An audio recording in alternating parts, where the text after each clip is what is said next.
he's watching.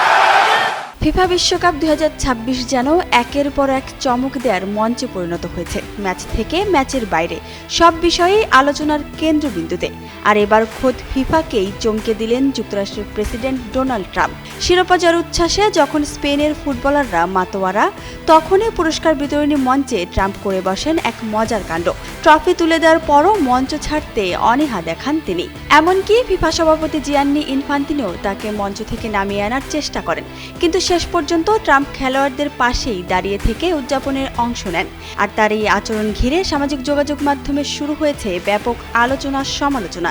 বিশ্বকাপের ফাইনালের শুরু থেকেই স্ত্রীকে সঙ্গে নিয়ে ভিআইপি গ্যালারিতে বসে ফিফা সভাপতি জিয়ান্নি ইনফান্তিনোর সঙ্গে খেলা উপভোগ করেন ট্রাম্প। সুস্থ জীবন, সুন্দর পৃথিবী।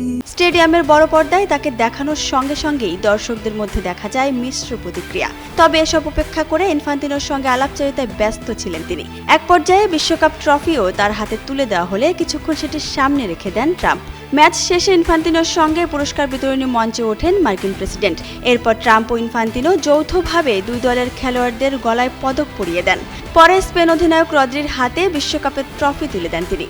আর ট্রফি হস্তান্তরের পরই শুরু হয় সেই নতুন বিতর্কিত মুহূর্ত। স্পেনের ফুটবলাররা শিরোপা উদযাপনের প্রস্তুতি নিলেও ট্রাম্প মঞ্চেই দাঁড়িয়ে থাকেন। ফিফার কয়েকজন কর্মকর্তা তাকে সরে দাঁড়ানোর অনুরোধ জানান, যাতে খেলোয়াড়রা স্বাভাবিকভাবে উদযাপন করতে পারেন। তিনি কিছুটা সরে গেলেও মঞ্চ ত্যাগ করেননি। তবে এ ধরনের ঘটনা ডোনাল্ড ট্রাম্পের জন্য নতুন কিছু নয়।